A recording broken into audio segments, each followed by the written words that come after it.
এই মেয়েটি কখনো মোটা হতে চায়নি, তাই সে তার শরীরকে সবসময় চিকন রাখার চেষ্টা করত। তারপরের দিন সকালে সে তার কলেজের প্রোগ্রামে অ্যাটেন্ড হয়। তখনই তার বয়ফ্রেন্ড তার শরীরে স্পর্শ করে, কিন্তু তার কাছে এটা আনইজি ফিল হয়। তার নিজের কাছে মনে হচ্ছিল সে অনেক মোটা হয়ে গেছে, যার কারণে তার বয়ফ্রেন্ড রোমান্টিক ভাবে তাকে ধরতে পারছে না। তার জন্য সে যাই খেত সেটা বের করার জন্য মুখের ভিতর হাত দিয়ে বমি করে সেটা বের করে ফেলতো।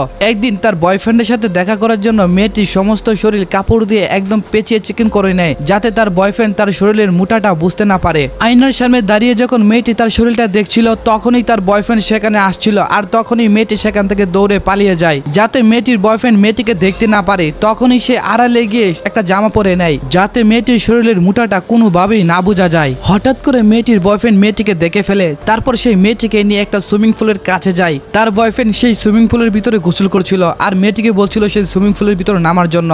যখনই মেয়েটি সুইমিং পুলের ভিতরে নামে, তখনই সেই ছেলেটি বুঝে যায়। তারপর এই মেয়েটির সাথে সেই ছেলেটির ব্রেকআপ হয়ে যায়।